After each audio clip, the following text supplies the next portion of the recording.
Imagine um território colossal, 2 vezes maior que o Texas e 3 vezes maior que a França, mas não é terra firme. É um arquipélago flutuante e tóxico, formado por 1 trilhão e 800 bilhões de fragmentos de plástico. Durante décadas, os cientistas disseram que limpar esse caos custaria bilhões e levaria milhares de anos. Era considerado impossível. Mas hoje, uma tecnologia revolucionária já removeu 45 milhões de quilos desse lixo. Como transformamos um desastre planetário em uma das maiores vitórias da engenharia moderna? Para entender a magnitude desta batalha, precisamos olhar para o inimigo de perto. O que chamamos de grande mancha de lixo do Pacífico não é uma ilha sólida onde você pode pisar. É algo muito mais insidioso. É uma sopa gigante e traiçoeira, uma zona de acumulação onde as correntes oceânicas funcionam como uma armadilha, capturando detritos de todos os cantos do planeta. A ameaça aqui não é apenas o que vemos flutuando na superfície. Sob o sol implacável, a radiação ultravioleta e a força bruta das ondas iniciam um processo destrutivo. O plástico não desaparece simplesmente, ele se fragmenta. Garrafas e sacolas se quebram em pedaços cada vez menores, transformando-se em microplásticos. Essas partículas minúsculas são absorvidas pelo plâncton, ingeridas pelos peixes e, finalmente, acabam no nosso prato. É um ciclo de veneno que volta para nós. Estamos falando de uma massa total estimada entre 79 mil e 100 mil toneladas de material flutuante. Embora essa mancha represente apenas 1% da água do oceano, a densidade de lixo ali é aterrorizante. E a composição desse lixo revela uma verdade sombria. Quase metade, cerca de 46%, não são canudos ou copos, mas redes de pesca abandonadas. São redes fantasmas, monstros de nylon que continuam navegando e matando a vida marinha décadas depois de serem descartados. Elas estrangulam tartarugas, aprisionam golfinhos e destroem corais.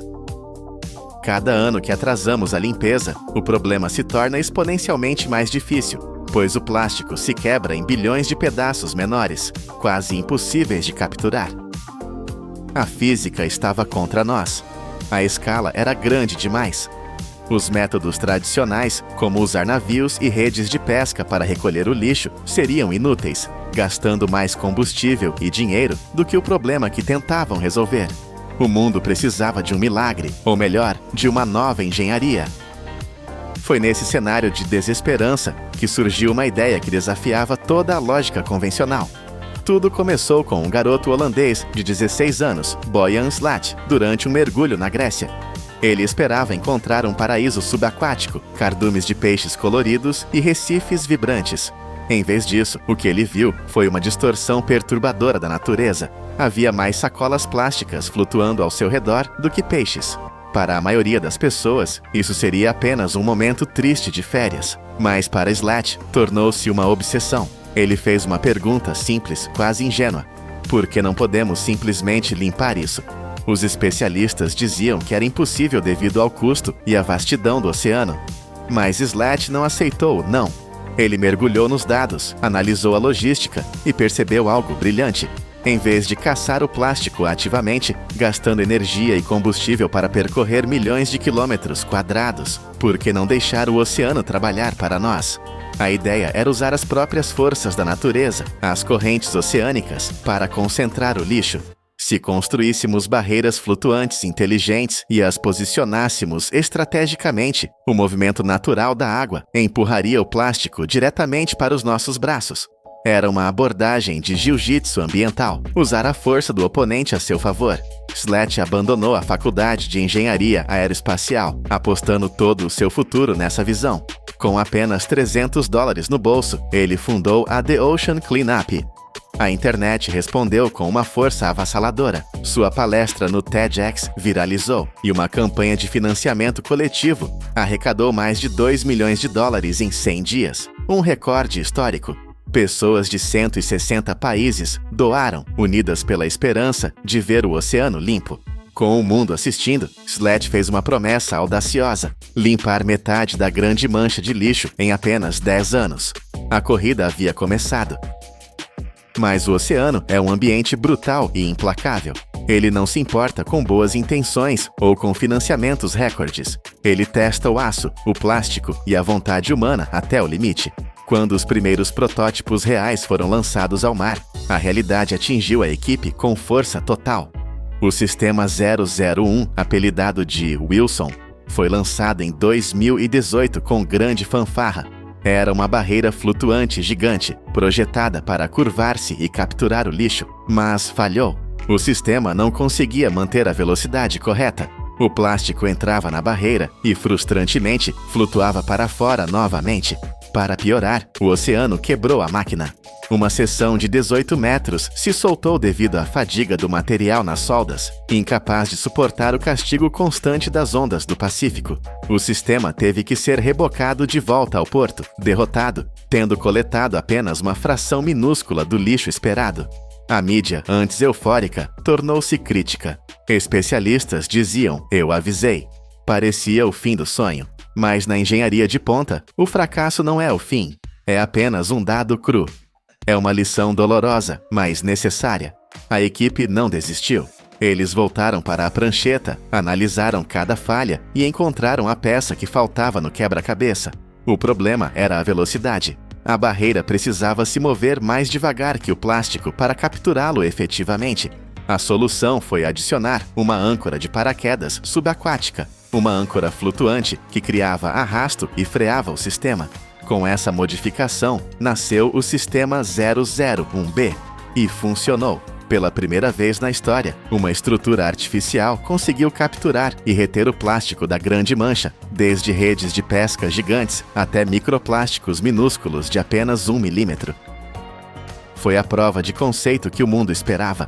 A tecnologia finalmente alcançou a ambição. Enquanto lutavam em alto mar, os engenheiros perceberam que a guerra precisava ser travada em duas frentes. Limpar o oceano era vital, mas era como enxugar o chão com a torneira aberta. Precisavam fechar a torneira. Uma pesquisa reveladora mostrou que 80% de todo o plástico que entra nos oceanos vem de apenas 1.000 rios, cerca de 1% dos rios do mundo. Essas artérias fluviais estavam bombeando lixo diretamente para o coração do mar. A estratégia mudou: interceptar o lixo antes que ele chegasse ao oceano aberto. A resposta foi o Interceptor, uma máquina que parece saída de um filme de ficção científica.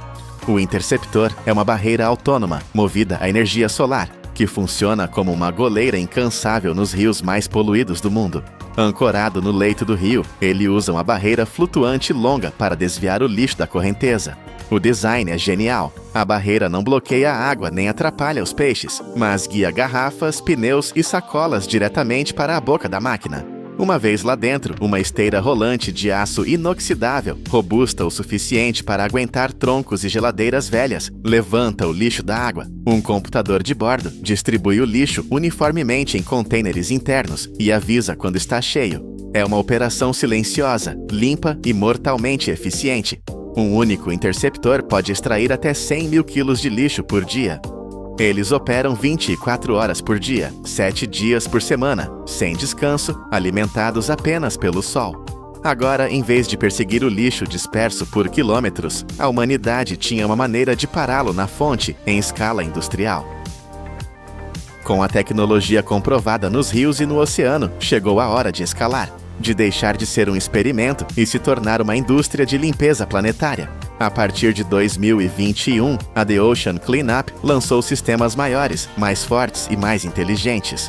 O Sistema 002 e depois o gigantesco Sistema 03 transformaram a coleta de lixo em uma operação massiva. Imagine redes com quilômetros de extensão sendo arrastadas por navios, varrendo a superfície do oceano com precisão cirúrgica. As imagens são de tirar o fôlego. Quando a rede é içada para o convés, uma montanha de lixo se revela.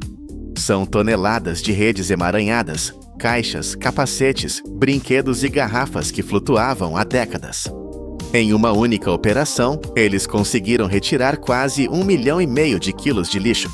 É uma quantidade que desafia a imaginação.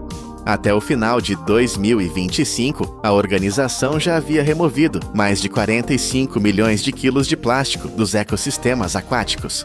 Isso equivale a quase 100 milhões de libras de lixo que não estão mais envenenando nosso planeta. A frota cresceu para dezenas de interceptores operando em rios da Ásia, América Latina e África. Centenas de pessoas de 30 nações trabalham juntas, monitorando dados, pilotando navios e operando máquinas. O que começou como o desenho de um adolescente em um guardanapo, agora é uma operação multinacional, movendo montanhas de detritos sintéticos. A humanidade provou que tem a capacidade não apenas de destruir, mas de restaurar em grande escala. Mas a história não termina quando o lixo sai da água. Pelo contrário, surge uma nova questão crítica: o que fazer com milhões de quilos de plástico degradado e sujo? Simplesmente movê-lo de um lugar para outro não resolve o problema. É preciso garantir que esse plástico nunca mais volte à natureza. O processo de pós-coleta é tão rigoroso quanto a extração. Assim que chega à terra firme, o lixo entra em uma cadeia de custódia estrita. Ele é triado, lavado e analisado. Parte desse plástico, aquele que ainda mantém alguma integridade estrutural, é reciclado.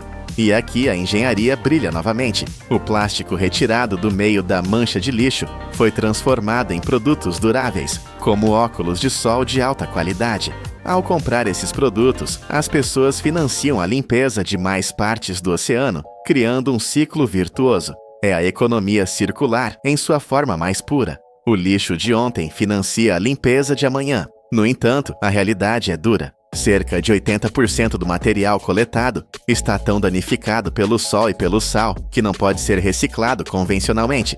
Para esse material, a solução é a recuperação de energia térmica ou o confinamento seguro, garantindo que ele seja eliminado da biosfera para sempre. Cada quilo é contabilizado, nada volta para o mar. As críticas existem, é claro. Alguns dizem que devemos focar apenas em parar a produção de plástico. Mas a The Ocean Cleanup provou com dados que o risco de deixar o plástico lá fora é muito maior do que o risco de tirá-lo. Com um custo estimado de 7 bilhões e meio de dólares para limpar toda a mancha, o preço é alto, mas é uma fração do que gastamos em guerras ou luxos. É o preço de salvar o nosso oceano. Começamos esta jornada com um número assustador. 1,8 trilhão de pedaços de lixo. Parecia um inimigo invencível, mas terminamos com outro número, 2040. Essa é a meta para remover 90% de todo o plástico flutuante dos oceanos. O que vimos aqui não foi apenas a limpeza de lixo, foi a limpeza da nossa própria consciência coletiva. Provamos que a tecnologia, quando guiada por um propósito inabalável, pode reverter décadas de negligência. De um mergulho frustrante na Grécia a frotas de robôs autônomos nos rios mais remotos do mundo, a humanidade mostrou sua verdadeira força. O oceano não pode se curar sozinho, mas agora ele tem um aliado poderoso. Não é mágica, é engenharia, persistência e a recusa absoluta em aceitar o impossível. E a maior lição de todas: se podemos limpar o maior oceano da Terra, não há limite para o que podemos consertar a seguir. No século XX, os Estados Unidos ergueram um império de concreto com mais de 90 mil barragens, iluminando cidades e domando a natureza. Mas hoje, engenheiros estão usando dinamite para destruir o que levaram décadas para construir. Por que demolir a própria infraestrutura que sustenta a economia? A resposta não é o lucro, mas um peixe de 45 quilos que se recusou a ser esquecido. Esta é a história do maior experimento de engenharia reversa do mundo, onde explodir o passado se tornou a única maneira de salvar o futuro. Para entender a magnitude do que foi perdido, precisamos viajar no tempo, para um momento antes do rugido das máquinas pesadas abafar o som da água corrente. Imagine o rio Elba não como ele é hoje, mas como uma artéria pulsante de vida pura no noroeste do Pacífico. Este não era apenas um curso d'água. Era uma superestrada biológica que transportava uma carga preciosa, 400 mil salmões todos os anos. Não estamos falando de peixes pequenos. Estamos falando do lendário salmão Chinook, gigantes reais que podiam pesar mais de 45 quilogramas. Tente visualizar isso, um único peixe com o peso de um adolescente humano, lutando contra a correnteza com uma força muscular pura, impulsionado por um instinto antigo gravado em seu DNA. Eles não vinham apenas para desovar, eles vinham para alimentar a terra. O ecossistema funcionava como uma máquina perfeitamente lubrificada. O rio estendia-se por 112 quilômetros, serpenteando pelas florestas antigas do Parque Nacional Olympic. Era um labirinto complexo de cascalho, troncos caídos e canais laterais, projetado pela própria natureza para proteger a vida nova. E aqui está a matemática visual mais fascinante desse sistema. Quando esses gigantes morriam após a desova, seus corpos em decomposição liberavam nitrogênio e fósforo colhidos no oceano profundo, diretamente no solo da floresta. A ciência moderna confirmou algo que parece impossível. Até 25% do nitrogênio encontrado nas árvores gigantescas ao longo das margens veio do mar, transportado para o interior exclusivamente pelo salmão. A floresta literalmente era feita de peixe. O povo Lower El-Ha-Clalam sabia disso há milênios. Para eles, o rio não era um recurso, era o centro de seu universo espiritual e físico. Mas essa harmonia de milhares de anos estava prestes a colidir com a parede fria e implacável do progresso industrial. O silêncio caiu sobre o rio em duas etapas brutais. A primeira veio em 1913, com a conclusão da barragem Elwha. Localizada a apenas alguns quilômetros do oceano, ela funcionou como uma guilhotina, cortando o acesso à maior parte do rio. Mas a ambição humana não parou por aí. Em 1927, engenheiros marcharam para dentro de um desfiladeiro íngreme e ergueram a barragem Glynne's Canyon. Eram monumentos ao poder humano, projetados para alimentar serrarias e iluminar a cidade em expansão de Port Angeles. Naquela época, a eletricidade era o novo Deus e o salmão era apenas um detalhe esquecível. O erro de engenharia foi catastrófico em sua simplicidade. Nenhuma das barragens foi construída com escadas para peixes. Para a barragem Glynne's Canyon, presa entre paredes de rocha verticais de 60 metros de altura, os engenheiros da época disseram que era impossível. Eles escolheram a energia em vez da vida. O resultado foi um colapso imediato e devastador. De um dia para o outro, mais de 112 quilômetros de habitat de desova intocado foram trancados atrás de paredes de concreto intransponíveis. Os números contam a história de um massacre silencioso. As corridas de salmão, que antes enchiam o rio com centenas de milhares de corpos prateados, despencaram para menos de 3.000 peixes. Foi um apocalipse ecológico. Sem o salmão, o motor de nutrientes parou. As árvores pararam de receber seu fertilizante oceânico. Insetos aquáticos desapareceram. Pássaros e ursos que dependiam desse banquete anual minguaram. O rio tornou-se um corpo sem alma, fluindo mecanicamente para o mar, privado de seu propósito biológico. Por quase um século, o concreto venceu. Acreditava-se que o dano era irreversível, que o preço do progresso tinha sido pago e que não havia reembolso. Mas o tempo é o maior inimigo do concreto. No final do século XX, as barragens tornaram-se relíquias obsoletas. Sua produção de energia era insignificante para os padrões modernos e os custos para mantê-las seguras estavam disparando. Além disso, a consciência nacional havia mudado.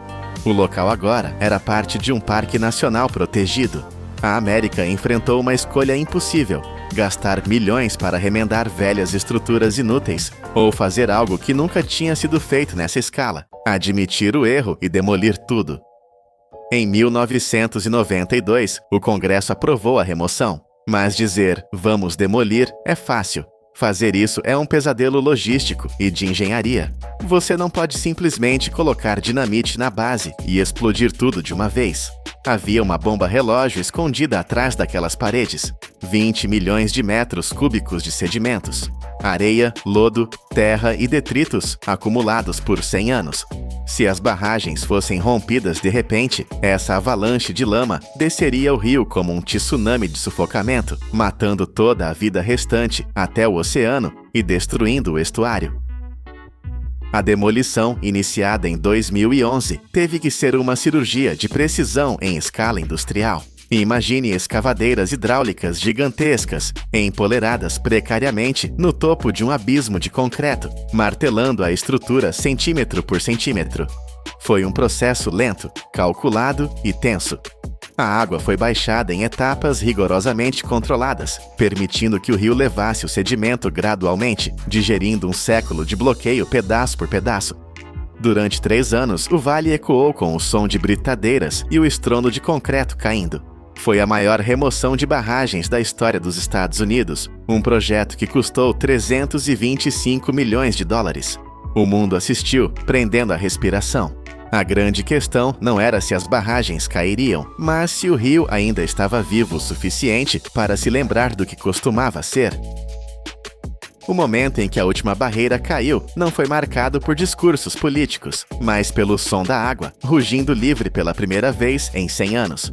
E o que aconteceu a seguir chocou até os biólogos mais otimistas. A natureza não precisou de um manual de instruções, ela só precisava que saíssemos do caminho. A resposta foi elétrica e imediata. Poucos meses após a abertura do canal, antes mesmo que a poeira do concreto assentasse completamente, os primeiros salmões Chinook foram vistos empurrando-se para águas que seus ancestrais não visitavam há 10 gerações. Como eles sabiam? A ciência revelou algo fascinante. Não foram apenas os remanescentes locais que voltaram. Salmões de rios vizinhos, percebendo a nova oportunidade química na água, desviaram suas rotas para recolonizar o Elwha. Foi uma corrida do ouro biológica. Em poucos anos, todas as 5 espécies de salmão do Pacífico estavam de volta. Eles nadaram até o sopé das montanhas, ocupando cascalhos virgens. E com o peixe, a floresta acordou. Foi um efeito dominó de vida. Com os corpos dos salmões em decomposição nas margens, o nitrogênio voltou ao solo. Os insetos aquáticos explodiram em número. O melro d'água, uma ave que depende desses insetos, começou a nidificar novamente nas margens. As lontras de rio voltaram a brincar nas corredeiras. Ursos negros saíram das sombras da floresta para pescar. Até a foz do rio na costa foi transformada. Os sedimentos liberados reconstruíram praias de areia que haviam sido erodidas pelo mar, criando novos habitats para caranguejos e mariscos. O Elwha provou que a resiliência da natureza é explosiva. Não foi uma recuperação lenta e dolorosa. Foi um renascimento violento e alegre. A vida estava apenas esperando a porta abrir. O sucesso estrondoso no Elwha enviou ondas de choque por todo o mundo da engenharia e conservação. Ele provou que o impossível era viável. E agora, os olhos se voltam para o sul, para um desafio ainda maior, onde as apostas são multiplicadas. O rio Klamath. Aqui não estamos falando de 2 barragens em um parque nacional. Estamos falando de um sistema colossal de 4 megabarragens, estrangulando um dos rios mais importantes da Califórnia e do Oregon. Por décadas, o Klamath foi um campo de batalha. De um lado, tribos indígenas e pescadores, vendo suas culturas e meios de subsistência morrerem junto com os peixes. Do outro, agricultores e empresas de energia, agarrados à infraestrutura do século XX. A qualidade da água tornou-se tão tóxica que matou dezenas de milhares de peixes adultos em um único verão catastrófico. Mas a lição do Elwha foi clara. Meias medidas não funcionam. Escadas de peixes não seriam suficientes. No início da década de 2020, começou a maior demolição de barragens da história mundial no Klamath. A escala é atordoante. Máquinas devoradoras de concreto estão agora mesmo apagando 4 gigantes do mapa. E assim como no Elwha, os primeiros sinais são de esperança. O salmão já começou a ser avistado em tributários que estavam secos de vida há meio século. O Klamath está provando que, mesmo em sistemas massivos e complexos que atravessam fronteiras estaduais, a cirurgia radical é possível e a cura pode ser rápida. Mas não se iluda pensando que a guerra acabou, ou que a vitória é fácil em todos os lugares. Existe um lugar onde o concreto ainda segura a linha, onde a batalha entre economia e ecologia está em um impasse brutal. O rio Snake. Este é o maior afluente do poderoso rio Columbia, e suas águas são guardadas por 4 barragens maciças no Baixo Snake. Diferente do Elwha, essas barragens não são relíquias inúteis. Elas são titãs econômicos. Elas transformaram o interior árido em um celeiro agrícola através da irrigação. Elas criaram uma hidrovia interior que permite que barcaças gigantescas naveguem centenas de quilômetros para o interior, transportando trigo para o mercado global. E elas geram uma quantidade massiva de energia hidrelétrica. Mas o custo é a quase extinção do salmão e da truta. Gastamos bilhões de dólares em soluções tecnológicas bizarras. Transportamos peixes jovens em caminhões e barcos ao redor das barragens. Construímos escadas de peixes de alta tecnologia. Derramamos água em momentos específicos. Nada funcionou. Os peixes continuam a desaparecer. Aqui, a escolha não é clara. Remover as barragens do Snake poderia salvar o salmão da extinção, mas poderia abalar a segurança alimentar, aumentar os custos de energia e eliminar empregos. É o dilema definitivo do século XXI. Estamos dispostos a sacrificar conveniência econômica imediata para evitar um colapso ecológico permanente. A tecnologia nos trouxe até aqui, mas a tecnologia não pode substituir um rio vivo. O impasse no Snake nos força a olhar no espelho e perguntar o que realmente valorizamos. Enquanto as águas do Elwha correm livres e os salmões do Klamath redescobrem suas casas perdidas, aprendemos uma verdade humilde e poderosa. Durante 100 anos pensamos que éramos os mestres da Terra, capazes de dobrar rios à nossa vontade com aço e cimento. Mas a maior conquista da engenharia moderna não foi construir a maior barragem, foi ter a coragem de derrubá-la. A natureza não precisa da nossa tecnologia para se consertar, ela só precisa do nosso espaço. O retorno explosivo da vida, no momento em que o concreto caiu, é a prova definitiva de que o planeta tem uma capacidade infinita de perdoar nossos erros, se apenas pararmos de cometê-los. A era da construção de barragens acabou. A era da restauração começou. E a pergunta que deixo para você, enquanto olhamos para a força imparável da água, rompendo as barreiras do passado, é esta: até onde estamos dispostos a ir para desfazer o que fizemos? O futuro não é construído com mais concreto, é construído deixando o rio correr. O que você faria se a decisão fosse sua? Imagine um país sentado sobre uma fortuna nuclear e campos de diamantes, mas que não consegue alimentar o seu próprio povo. Esta é a Namíbia, dona de mais de 11% das reservas de urânio do mundo e de minas de diamantes gigantescas no mar. Mas toda essa riqueza é inútil para matar a fome. Apenas 2% da terra deste país serve para plantar comida. O resto é um deserto brutal que devora o solo fértil um pouco mais a cada dia. Parecia o fim da linha, até que uma solução surgiu não da terra, mas das profundezas geladas e escuras do oceano. Hoje, vamos ver como uma simples planta marinha se tornou a última esperança para travar o avanço de um dos desertos mais antigos da Terra. Para entender o tamanho deste milagre, primeiro precisamos encarar o monstro que a Namíbia enfrenta. Quando pensamos em lugares difíceis de viver, imaginamos o Saara ou o Gobi, mas no sudoeste da África existe uma terra ainda mais extrema, o deserto do Namibe. Este não é apenas um lugar seco, é uma fornalha geográfica que define a vida e a morte de uma nação inteira. Estendendo-se por 2.000 quilômetros ao longo da costa, este lugar quase não conhece a chuva. Estamos a falar de apenas 2 a 10 milímetros de água por ano. Para se ter uma ideia, isso é menos do que o conteúdo de uma colher de sopa espalhado por 1 metro quadrado durante 12 meses inteiros. O cenário é de outro mundo.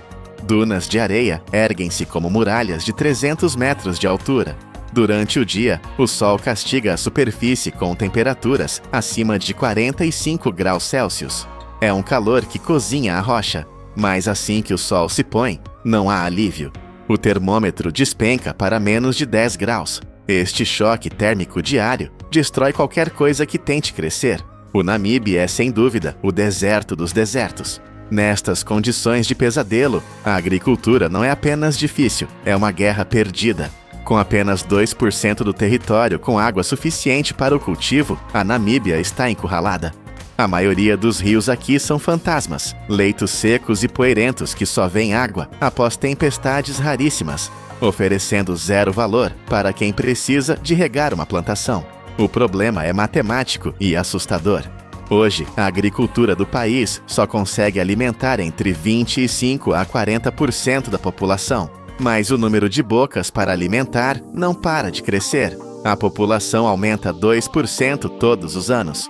A procura por comida dispara, enquanto a terra para plantar continua a mesma, ou pior, diminui. Se nada mudar, se a engenharia humana não intervier, o sistema alimentar do país vai entrar em colapso total. A Namíbia precisa transformar areia morta em solo vivo e rápido.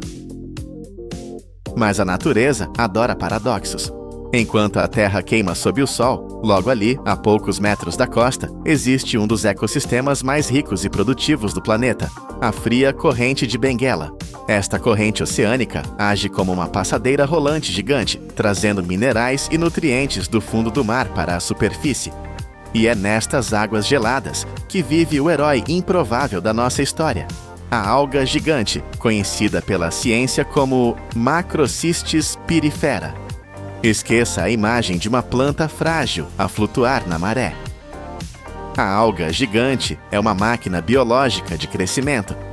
É um dos organismos mais rápidos do planeta, capaz de crescer uns impressionantes 30 a 60 centímetros num único dia. Pense nisso, você pode quase vê-la crescer a olho nu. Ela forma florestas subaquáticas massivas, com caules que sobem do fundo do mar até a superfície, atingindo alturas de 50 a 60 metros. São verdadeiros arranha-céus biológicos. Mas o segredo não é apenas o tamanho, é o que está dentro dela.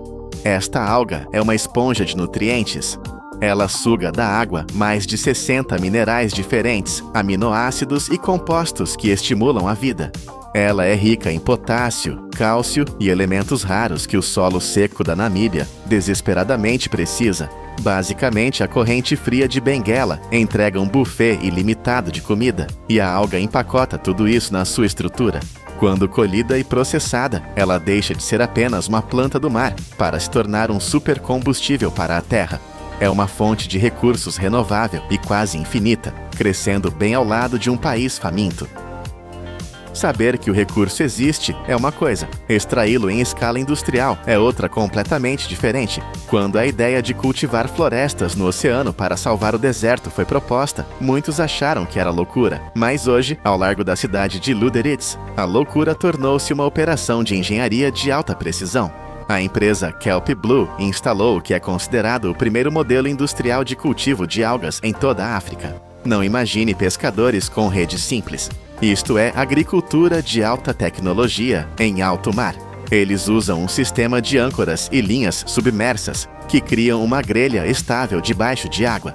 Esta estrutura permite que as algas cresçam verticalmente, aproveitando ao máximo os nutrientes da corrente, sem serem arrastadas pelas ondas fortes.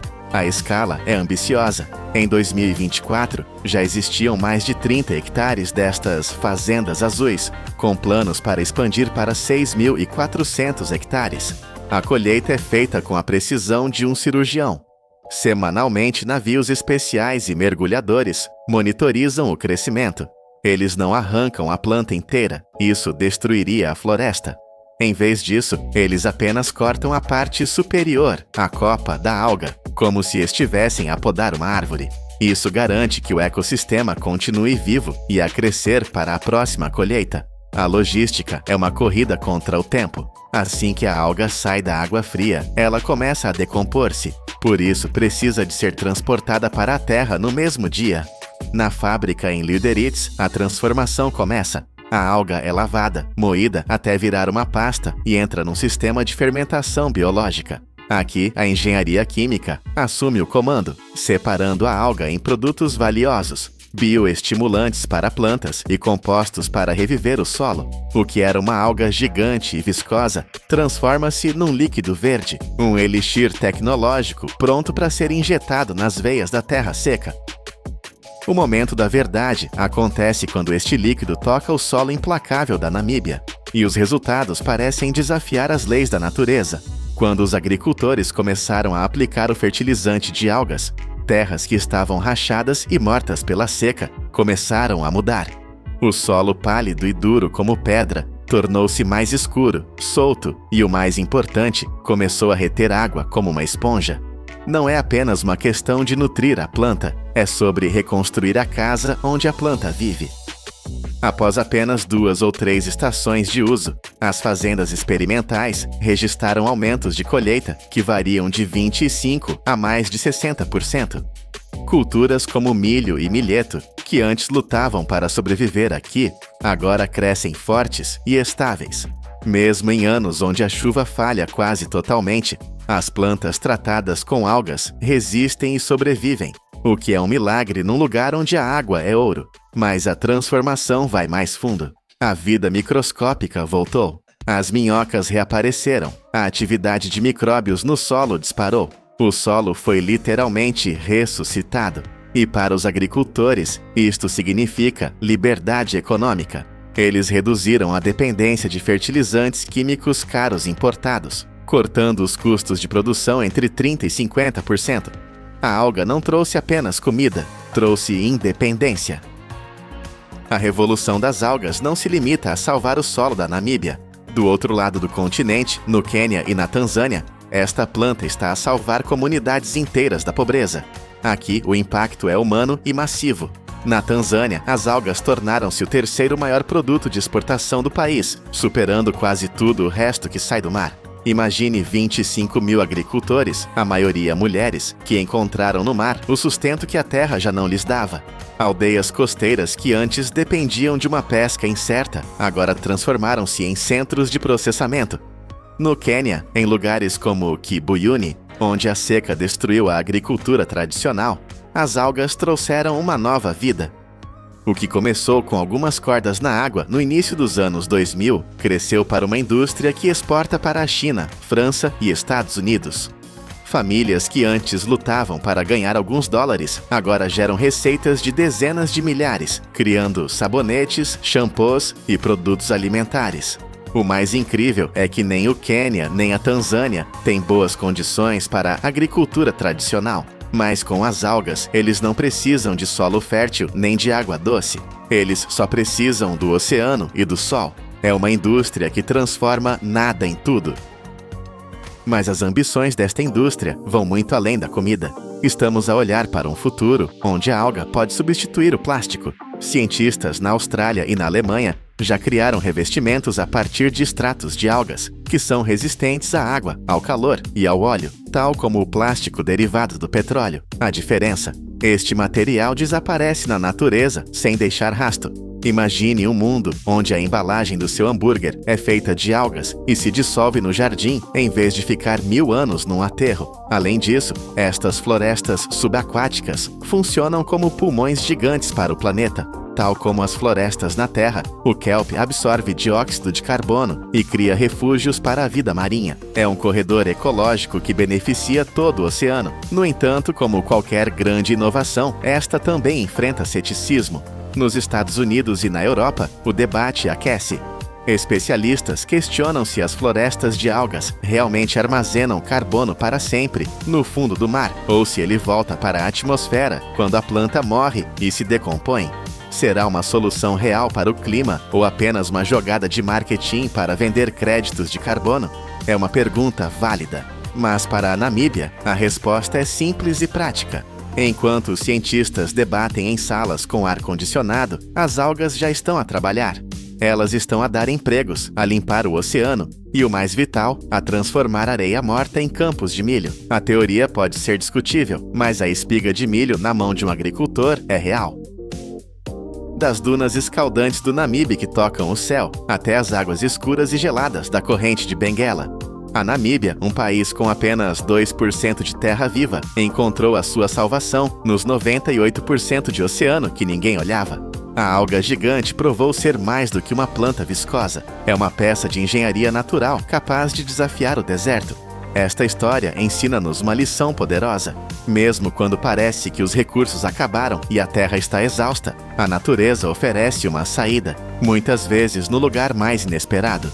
A esperança, afinal, não caiu do céu, ela subiu do fundo do mar. Você sabia que existe um peixe minúsculo capaz de agitar o oceano inteiro, criando o que chamamos de cachoeiras biológicas, visíveis por dezenas de quilômetros? A sardinha é uma das maiores mestres da migração em massa do planeta, mas o verdadeiro milagre acontece quando essa força indomável da natureza colide com a máquina humana. Como transformamos o caos vivo de um cardume de centenas de toneladas, que viaja milhares de milhas náuticas, em latas douradas de pura precisão. Como usamos temperaturas que vão de 20 graus negativos até o calor sufocante de 230 graus para parar o tempo e preservar o oceano.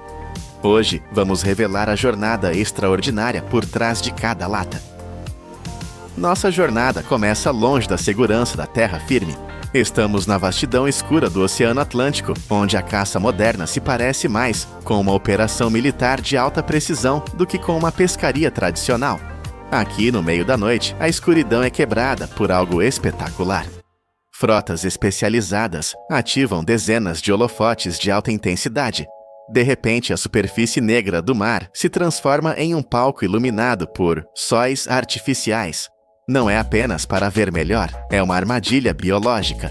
Esse brilho penetra nas profundezas e aciona os instintos predatórios das sardinhas, atraindo-as para a superfície como se estivessem hipnotizadas. É uma visão que beira o sobrenatural. A água começa a ferver com milhões de corpos prateados, dançando sob a luz elétrica. Ao contrário do atum, que luta um a um na linha, ou da cavala, capturada em redes de deriva, a sardinha exige uma estratégia de cerco total. Durante o dia ou a noite, imensas redes de cerco, conhecidas como purse-seine, aguardam silenciosamente. Não há anzóis, não há perseguição sangrenta, apenas um timing perfeito. Quando os radares e sonares de alta tecnologia detectam o fluxo massivo de biomassa nas profundezas, cardumes que podem pesar centenas de toneladas, o capitão manobra o navio com a precisão de um cirurgião. A rede é lançada cercando o cardume inteiro. Então, como o cordão de uma bolsa gigante, o fundo da rede é puxado, aprisionando toneladas de vida em um único instante. É uma demonstração de eficiência brutal, onde a tecnologia supera a velocidade da natureza. No momento exato em que a rede sobe e a captura atinge o convés, começa uma nova batalha, uma corrida frenética contra o relógio e a decomposição. Para manter a qualidade que chegará à sua mesa, o oceano precisa ser metaforicamente congelado no tempo. As sardinhas são imediatamente transferidas para grandes silos de gelo ou porões de congelamento profundo. A temperatura despenca violentamente para faixas entre 20 e 25 graus Celsius negativos. Esse choque térmico instantâneo é vital. Ele bloqueia a biologia do peixe, preservando a textura firme e o frescor durante toda a longa jornada de volta ao porto. Quando o navio finalmente atraca, a carga não para. Ela é descarregada e classificada, embalada em contêineres isotérmicos selados com gelo e enviada imediatamente para as fábricas de conservas. Ao cruzar os portões da fábrica, entramos em um sistema de circuito fechado, onde a higiene é absoluta. A primeira parada é a imersão. As sardinhas são despejadas em enormes tanques de salmoura. Trabalhadores espalham sal grosso sobre cada camada, garantindo uma absorção uniforme. Elas ficam de molho nessa solução por 2 a 6 horas. Isso não é apenas tempero, é química industrial básica. O sal enrijece a carne, realça o sabor e preserva o gosto natural do mar. Mas elas ainda carregam a areia e as impurezas do oceano. É hora da limpeza pesada. As sardinhas entram em uma esteira transportadora automática. À medida que avançam, jatos de água fria de alta pressão atingem o peixe. Estamos falando de uma vazão de até 50 litros por minuto. Essa força hidráulica age como uma lavagem de carros em miniatura, removendo qualquer excesso de sal ou detritos, deixando o peixe imaculado, brilhando como metal polido, pronto para enfrentar as máquinas de precisão. Agora, o caos orgânico de tamanhos variados deve ser organizado. Entramos na zona de triagem automatizada, frequentemente chamada de estação de roteamento estratégico da fábrica. Imagine tentar medir milhares de peixes escorregadios por minuto com as mãos. Impossível. Por isso, usamos discos rotativos que agem como peneiras gigantes. Esses discos, com diâmetros variando precisamente entre 5 e 10 centímetros, giram em um ritmo hipnótico. Eles separam os peixes pelo tamanho com uma velocidade que o olho humano mal consegue acompanhar. As sardinhas menores caem suavemente para uma esteira inferior para processamento secundário, enquanto as maiores continuam na linha principal para se tornarem produtos premium. A capacidade desse sistema é assustadora. Ele processa até 5 toneladas de peixe por hora. Isso garante não apenas velocidade, mas uma uniformidade militar. Cada lata que você abre contém peixes do mesmo tamanho exato, graças a essa dança mecânica. Uma vez classificada, cada sardinha encontrou seu lugar na linha, deslizando suavemente em direção à etapa mais delicada de todas. Chegamos à fronteira onde a força bruta deve dar lugar à delicadeza cirúrgica. Diferente do atum, que é gigante e robusto, a sardinha é pequena e frágil. Seus ossos finos e pele delicada a tornam suscetível a danos se manuseada com força excessiva. A área de pré-processamento é a linha divisória crítica entre um produto perfeito e o desperdício. Aqui vemos o contraste entre o humano e a máquina. Na zona manual, trabalhadores com luvas finas e sentidos aguçados removem cabeças e vísceras. Eles não usam apenas as mãos, usam o olfato e a visão para detectar qualquer sinal de deterioração, qualquer odor levemente azedo que escaparia a um sensor. Um trabalhador experiente é uma máquina biológica de precisão, capaz de processar mais de 1000 sardinhas por hora, sem danificar a pele prateada. Após a limpeza, eles arranjam os peixes em cestas de aço inoxidável, com furos de drenagem, tratando cada peça como uma joia frágil. Mas em megafábricas que alimentam o mundo, a velocidade manual não é suficiente. É aqui que a tecnologia assume o controle total. Sistemas de corte automatizados, equipados com sensores inteligentes, escaneiam a posição e o tamanho de cada peixe individualmente. Em frações de segundo, lâminas precisas removem as partes indesejadas. O resultado é impressionante. Essas máquinas processam entre 5.000 e 7.000 sardinhas por hora. É uma chuva de prata processada em velocidade industrial.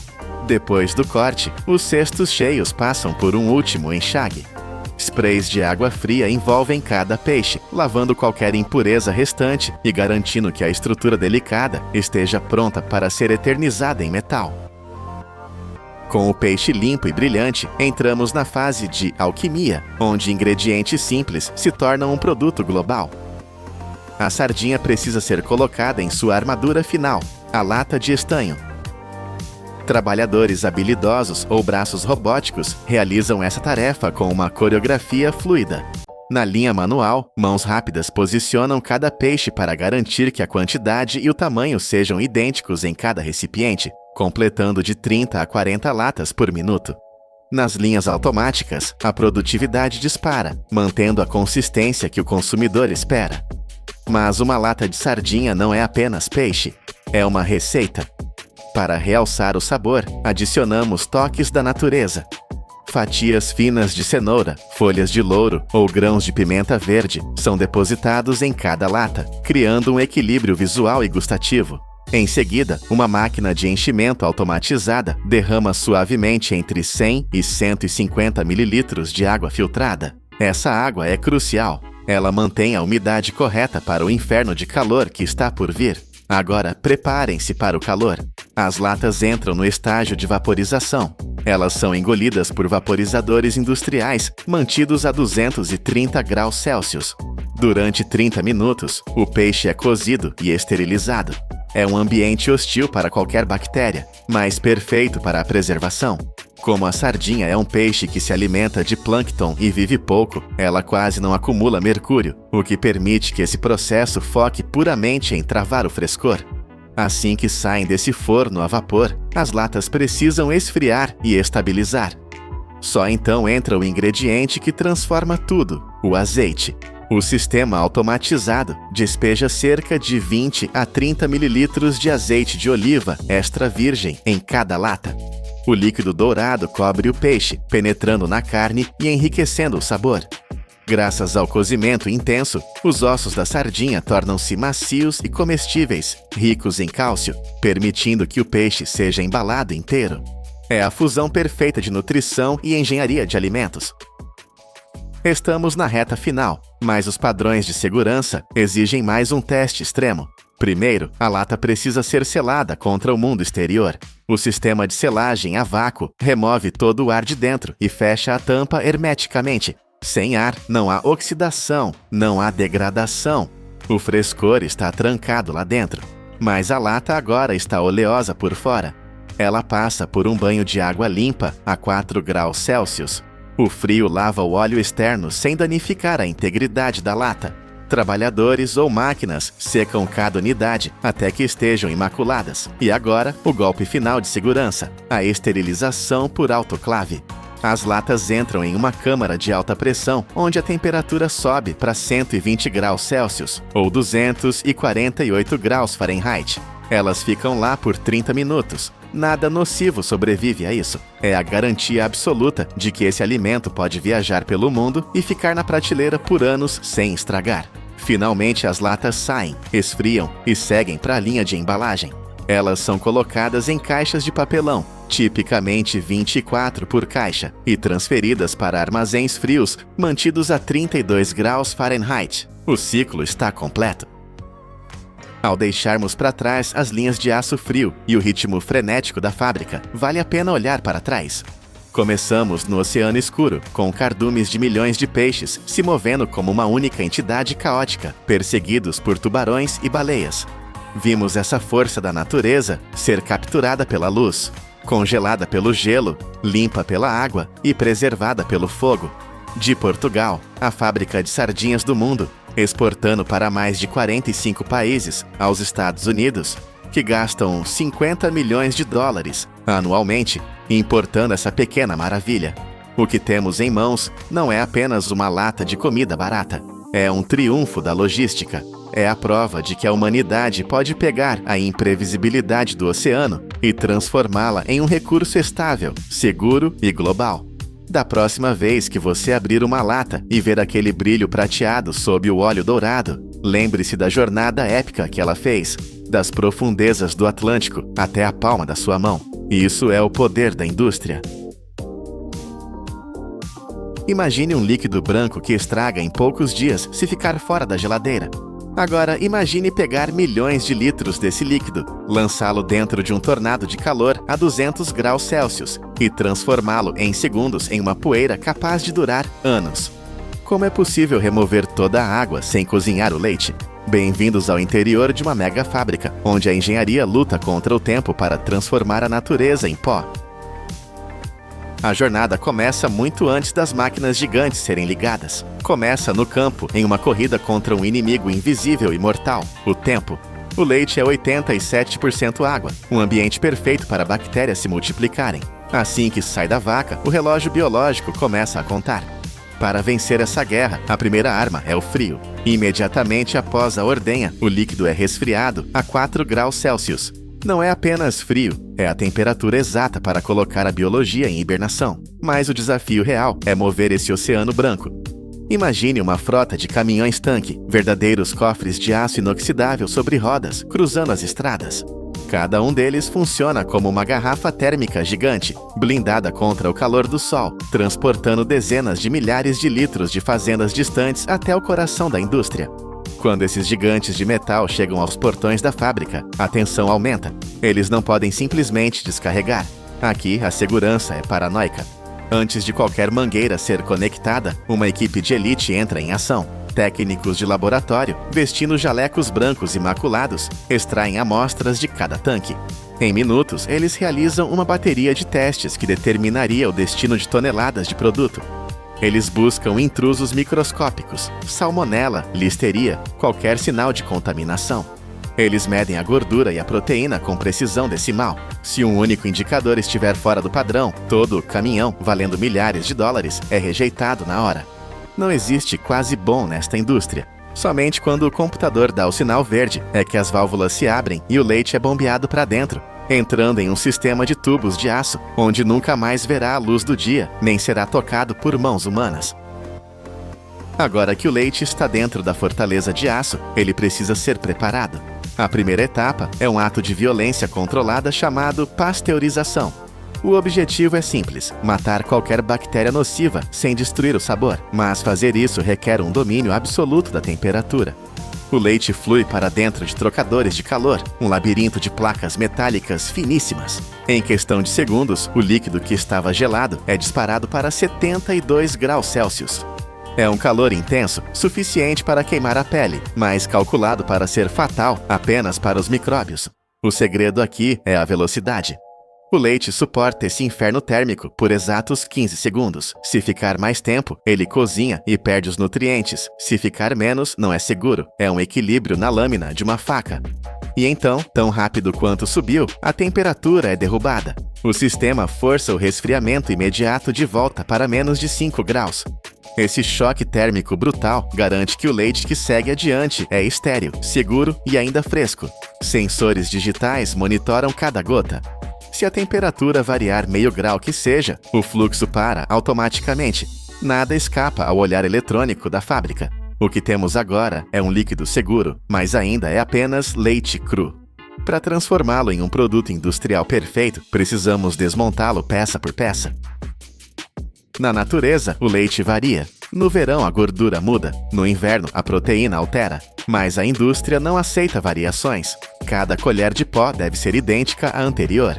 Para conseguir isso, o leite entra nas centrífugas. Imagine um tambor de metal girando a milhares de rotações por minuto.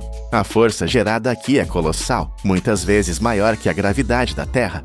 Sob essa pressão esmagadora, o leite se divide. A gordura, que é mais leve, é arrancada do líquido e sai como creme. O leite desnatado, mais pesado, é arremessado para as paredes da máquina. É física pura separando a natureza em seus componentes básicos. Não há batedeiras, apenas a força bruta da velocidade separando moléculas. Agora, os engenheiros tornam-se arquitetos. Eles pegam o leite desnatado e injetam de volta uma quantidade matematicamente precisa de creme. Se a receita pede 26% de gordura, a máquina entrega exatos 26%. Nem mais, nem menos. Computadores analisam o fluxo em tempo real, ajustando as válvulas instantaneamente. O resultado é um leite padronizado, um líquido projetado para ser consistente, pronto para enfrentar o maior desafio de todos, a remoção da água. Aqui encontramos um problema físico. O leite é quase 90% água. Para virar pó, essa água tem que sumir. Mas se fervermos o leite a 100 graus, como fazemos na cozinha, ele vai queimar, caramelizar e ficar com gosto ruim. A solução dos engenheiros é genial. Eles mudam as leis da física. O leite entra em torres gigantescas, chamadas evaporadores. O interior dessas máquinas está sob vácuo. Quando você retira a pressão do ar, a água não precisa chegar a 100 graus para ferver. Lá dentro, o leite ferve a apenas 55 graus Celsius. É uma ebulição suave, morna, que preserva todas as vitaminas e o sabor fresco. Enquanto o leite desce pelos tubos metálicos, o vapor é sugado para fora. O líquido vai ficando mais grosso, mais denso, transformando-se em um concentrado rico e amarelo, muito parecido com o leite condensado. Neste estágio, metade da água já foi embora. Mas o leite ainda é líquido. Retirar o resto da umidade é a parte mais difícil e perigosa. Se usassem apenas calor, o produto viraria uma pedra dura. Para criar um pó fino e solto, é preciso uma tecnologia que parece mágica. Chegamos ao coração da fábrica. A torre de secagem, ou spray dryer, é uma estrutura titânica, muitas vezes com a altura de um prédio de vários andares. O que acontece aqui dentro é um caos controlado. O leite concentrado e viscoso é bombeado para o topo da torre. Lá, ele é forçado através de bicos minúsculos sob alta pressão, ou discos que giram tão rápido que zumbem como motores a jato. Essa ação pulveriza o leite. O líquido denso explode em uma névoa fina, composta por bilhões de gotículas microscópicas flutuando no ar. No mesmo instante, um furacão de ar quente a 200 graus Celsius é soprado para dentro da câmara. O encontro é dramático. O ar quente atinge a névoa. Como as gotículas são minúsculas, a água restante evapora em uma fração de segundo. É tão rápido que o calor não tem tempo de estragar o leite. A gota líquida seca instantaneamente enquanto cai, transformando-se em uma esfera perfeita de pó. Olhando através das janelas de inspeção, parece que está nevando dentro da torre. uma nevasca de pó branco caindo suavemente para o fundo. Em segundos, o que era um líquido biológico perecível se transformou em matéria seca, estável e estéril. Ciclones de ar capturam cada grão de pó, garantindo que nada seja desperdiçado. Mas o processo ainda não acabou. O pó está quente e frágil. O pó recém-nascido sai do inferno da torre precisando de cuidados. Ele viaja para um sistema chamado leito fluidizado. É uma visão hipnotizante. Uma corrente suave de ar frio é soprada de baixo para cima, fazendo com que o pó sólido flutue e se comporte exatamente como um líquido. Ele borbulha, corre e flui como água, mas é seco. Esse banho de ar esfria as partículas suavemente, impedindo que a gordura derreta e forme grumos. O objetivo é que cada grão fique solto. Para garantir a perfeição, o pó passa por peneiras vibratórias que tremem sem parar. Essas malhas de aço capturam qualquer partícula que seja grande demais ou qualquer impureza minúscula que possa ter entrado. O que passa pela peneira é ouro branco, um pó fino, uniforme, da cor do marfim, que flui como areia do deserto. Muitas vezes uma pitada invisível de lecitina de soja é pulverizada sobre o pó nesta fase. Isso é o que garante a mágica quando você coloca o leite no café. Faz com que o pó afunde e se dissolva instantaneamente, em vez de flutuar na superfície. Tudo é pensado para a experiência final. O produto agora é tecnicamente perfeito, mas ele tem um inimigo mortal esperando do lado de fora: o oxigênio. O oxigênio é vida para nós, mas morte para o leite em pó. O contato com o ar faz a gordura oxidar, deixando o produto com gosto rançoso em pouco tempo. A linha de embalagem é a última fronteira de defesa. Máquinas automáticas enchem latas, sacos e sachês em uma velocidade alucinante, sem que nenhuma mão humana toque em nada. Mas antes de fechar o pacote, acontece um truque invisível. A máquina injeta um sopro de gás nitrogênio dentro da embalagem. O nitrogênio expulsa todo o oxigênio para fora. É como criar uma atmosfera alienígena dentro da lata, onde o tempo para. O nitrogênio é um escudo invisível que preserva o frescor. Agora, hermeticamente selado, o leite em pó pode durar anos. Ele pode viajar em contêineres de navios sob o sol escaldante, pode ser estocado em armazéns no deserto ou levado para missões de ajuda humanitária. Detectores de metais e balanças a laser fazem a verificação final. Se a lata tiver 1 grama a menos ou um fragmento de metal, ela é chutada da linha. Somente a perfeição é encaixotada e despachada para o mundo. De volta à sua cozinha, em uma manhã tranquila, você pega uma colher desse pó e o mistura no café. Ele desaparece em um redemoinho cremoso instantaneamente. Parece simples, não é? Mas lembre-se do que você acabou de ver. Aquele pó branco é um sobrevivente. Ele viajou centenas de quilômetros, foi resfriado, aquecido, girado a velocidades insanas, fervido no vácuo e seco em um tornado de fogo. É o triunfo da engenharia humana sobre as limitações da biologia. O leite que duraria dias, agora é eterno. Transformamos um líquido frágil em um recurso estratégico que alimenta o planeta. Isso não é apenas comida, é o verdadeiro poder da indústria. Obrigado por assistir. Você sabia que a humanidade produz mais de 300 mil toneladas de corned beef todos os anos? Essa quantidade colossal é suficiente para encher uma cidade inteira do tamanho de Miami, com blocos vermelhos e densos de carne indestrutível. Mas aqui está o erro que 80% das pessoas cometem. Elas acham que existe milho, ou corn, dentro da lata. A verdade é chocante. Não há um único grão de milho nestes milhões de latas. Corn vem de cristais de sal do tamanho de grãos, a única arma capaz de vencer o tempo antes da geladeira existir. Hoje, vamos entrar em uma indústria de 9 bilhões de dólares para ver como o calor, o sal e a pressão transformam músculos rígidos em comida eterna. Para entender como essa montanha de carne é criada, precisamos viajar para o coração da América do Sul. Esqueça as fazendas pequenas que você imagina. Aqui estamos falando de impérios de pastagem. O Brasil, a Argentina e os Estados Unidos são as 3 superpotências que dominam o mercado global. Mas é nas savanas brasileiras que a escala desafia a imaginação. Imagine pastos que se estendem por milhares de quilômetros, uma paisagem vasta e aberta sob um sol implacável. A maioria dos animais não sobreviveria a esse calor tropical, mas aqui reina o zebu. Este gado não é apenas um animal, é uma máquina biológica aperfeiçoada pela evolução. Eles possuem glândulas de suor enormes e uma pele espessa projetada para dissipar o calor que mataria outras raças. Enquanto o mundo se preocupa com rações caras à base de grãos, o zebu faz um milagre econômico. Ele ganha quase 1 quilograma de peso por dia, comendo apenas capim grosseiro. É uma conversão direta de energia solar e grama em músculo maciço. Eles nascem diretamente no pasto, amamentam e crescem sem luxos. Quando atingem 18 meses, entram na fase de aceleração industrial. O objetivo biológico muda. Agora, o corpo do animal foca em construir fibras musculares longas, firmes e estáveis. Não é apenas carne, é a estrutura que sustentará uma indústria bilionária. Ao atingirem 500 quilogramas, eles são movidos. O resultado é uma torrente de 2.300.000 toneladas de carne exportada anualmente pelo Brasil, alimentando as linhas de processamento que nunca param. O momento em que o gado deixa o pasto marca o fim da biologia e o início da engenharia. A transformação de um ser vivo em matéria-prima industrial exige precisão absoluta e velocidade letal.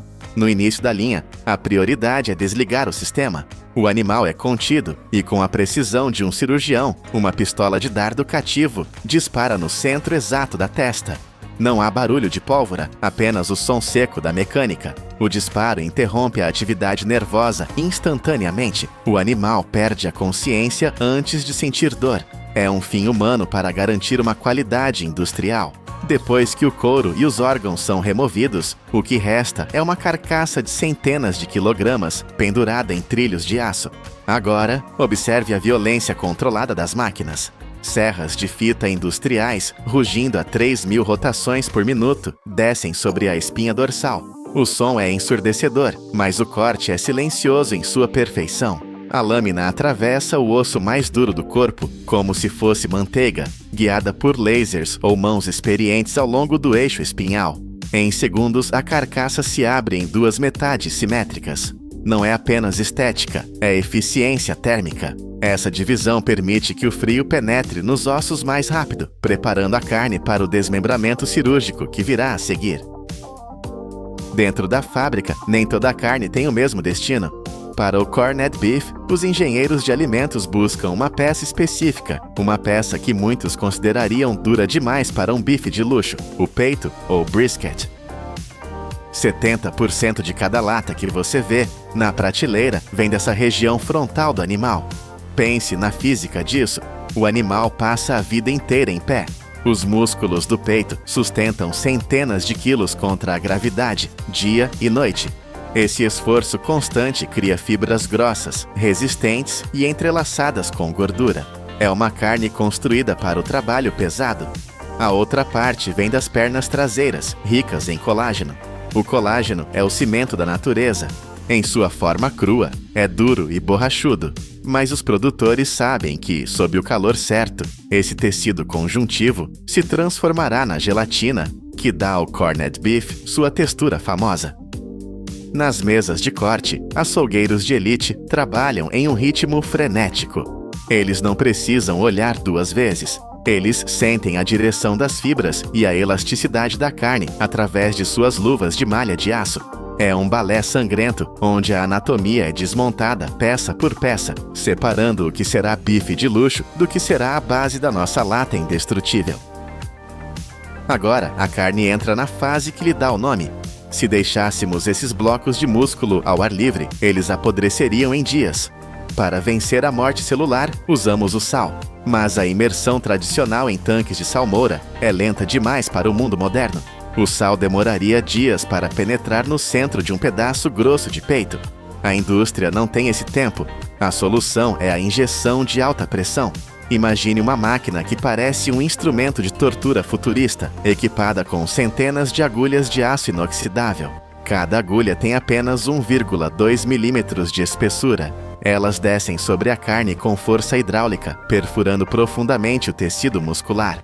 No momento da penetração, elas disparam uma solução precisa de água, sal, nitrito e especiarias.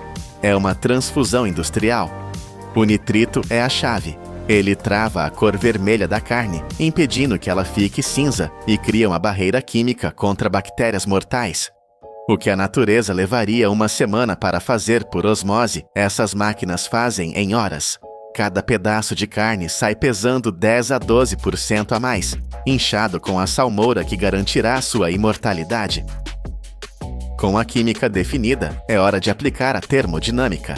A carne curada é carregada em caldeiras a vapor gigantescas. Não é um cozimento rápido, é um processo lento e deliberado. Durante 3 a 5 horas, a carne é mantida a 70 graus Celsius. Esta temperatura não é aleatória. É o ponto exato de ruptura. A 70 graus, a mágica acontece. O colágeno duro, aquele cimento que tornava a carne impossível de mastigar, começa a derreter.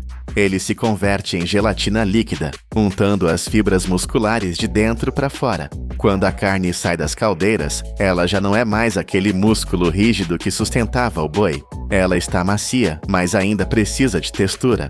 É aqui que entra o destruidor. A carne é jogada em trituradores industriais, equipados com parafusos duplos que giram a 1.800 rotações por minuto. Lâminas de alta velocidade não cortam a carne aleatoriamente. Elas são projetadas para rasgar as fibras ao longo de seu grão natural. A violência da máquina é calibrada para imitar o desfiamento manual, mas em uma escala de toneladas por hora. O resultado é uma massa de carne solta, suculenta e elástica, mantida unida pela gelatina natural que acabamos de criar. Agora começa a corrida contra a contaminação. A carne processada precisa ser selada em seu túmulo de aço antes que qualquer bactéria possa tocá-la. O enlatamento é uma operação de alta precisão. Êmbolos automáticos comprimem a carne dentro das latas icônicas, expulsando cada bolha de ar. O ar é o inimigo. Se houver oxigênio, haverá oxidação. A precisão é insana. Cada lata é pesada eletronicamente e qualquer desvio maior que 0,5%, meio grama, rejeita o produto. Uma vez seladas hermeticamente, as latas não vão para o armazém. Elas vão para o inferno. Elas entram em autoclaves massivas, câmaras de pressão que lembram submarinos. Lá dentro, a temperatura sobe para 121 graus Celsius. Por 90 minutos, as latas cozinham sob pressão extrema. Nada sobrevive a isso. Qualquer bactéria, qualquer esporo, qualquer vestígio de vida microscópica é obliterado. É este processo que permite que uma lata de corned beef fique na prateleira de um bunker ou de um supermercado por 5 anos sem refrigeração. É comida estéril, protegida por uma armadura de metal. Sensores ópticos e raios-x escaneiam cada lata em busca de defeitos minúsculos no metal, garantindo que a fortaleza esteja segura. Muitas vezes, ao olhar para essa carne vermelha e curada, as pessoas a confundem com seu primo famoso, das delicatessens de Nova York, o pastrami. É fácil entender o porquê. Ambos nascem do mesmo corte duro, o peito, e ambos devem sua cor rosa ao sal de nitrito. Mas enquanto o corned beef é um produto de engenharia interna, focado na injeção de salmoura e na estabilidade, o pastrami é uma obra de arte externa. No pastrami, o sabor é construído de fora para dentro. Ele é esfregado com especiarias secas, criando uma crosta negra e aromática. Depois, ele é defumado lentamente, absorvendo a fumaça da madeira, antes de ser cozido no vapor para ficar macio. O pastrami é servido quente, fatiado na hora, exalando fumaça e especiarias. O corned beef tem um propósito diferente. Ele não foi feito para ser servido em um prato de luxo em Manhattan. Ele foi feito para sobreviver em uma trincheira, no porão de um navio ou na despensa de uma família durante uma tempestade.